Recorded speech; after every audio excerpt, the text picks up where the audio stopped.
Nos pieds doivent courir en suivant la ligne que Dieu nous a tracée. Mais de plus, nos yeux doivent fixer Jésus, le chef et le consommateur de la foi. Hébreux 12, 2a.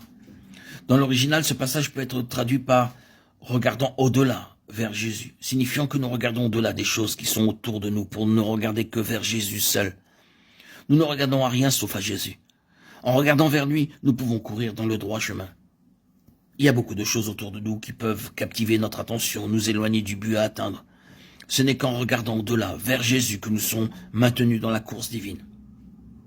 Christ, Jésus, est l'auteur et celui qui rend parfaite notre foi. Notre foi a son origine en lui, ainsi que son accomplissement. Ce que nous croyons, c'est lui seul. Dès que nous saisissons que nous sommes dans le Seigneur, nous devons pour toujours demeurer en lui.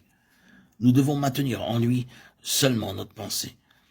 Ni la sanctification, ni la victoire, ni la perfection de l'amour, ni le baptême du Saint-Esprit, ni le zèle pour gagner des âmes, ni les conflits spirituels ne doivent détourner notre cœur loin de lui. Du début à la fin, il est lui-même le Seigneur Jésus. Notre foi le saisit comme étant l'accomplissement de tout, mais comme étant aussi la genèse de toute chose. En dehors de lui, nous ne voyons que néant. Naturellement, si nous regardons sans nous lasser vers le Seigneur Jésus, alors la sanctification, la victoire et tout le reste, bien sûr, se manifestera aussi dans nos vies. Si nous recherchons quelque chose en dehors de Christ, cette chose sera une entrave sur notre chemin. Au cours de notre marche spirituelle, nous avons besoin de demander à Dieu de nous faire voir par révélation que toutes choses sont en Christ seul. Le pardon, la justification et la régénération sont en Christ.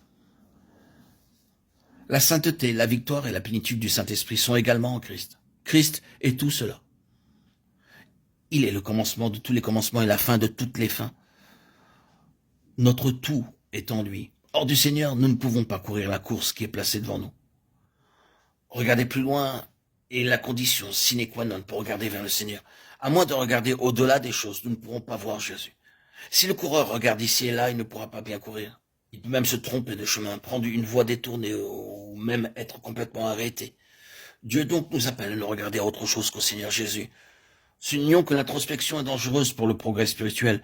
Analyser nos sentiments, être absorbé par nos progrès, le fait d'être préoccupé par notre situation spirituelle peuvent nous empêcher de marcher. L'un des plus grands dangers de notre course, c'est d'être trop soucieux de notre progrès, car c'est ainsi que nous tombons, sans le savoir, dans l'introspection, détournant les regards de Jésus.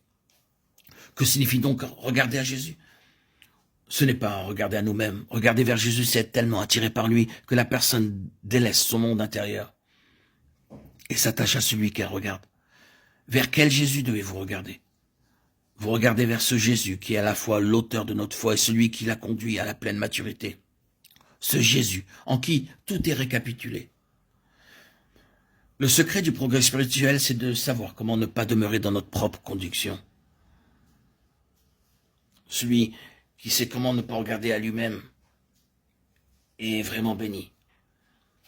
Si celui qui ne regarde pas à lui-même s'approche réellement de Dieu. Que l'Esprit de Dieu nous accorde la révélation pour savoir ce que signifie regarder au-delà et comment ne pas avoir une mauvaise analyse de nous-mêmes en étant fixé sur notre propre condition et non celle que Dieu attend de nous. Portez nos regards vers lui. Posons-nous la question. Vers qui regardons-nous aujourd'hui?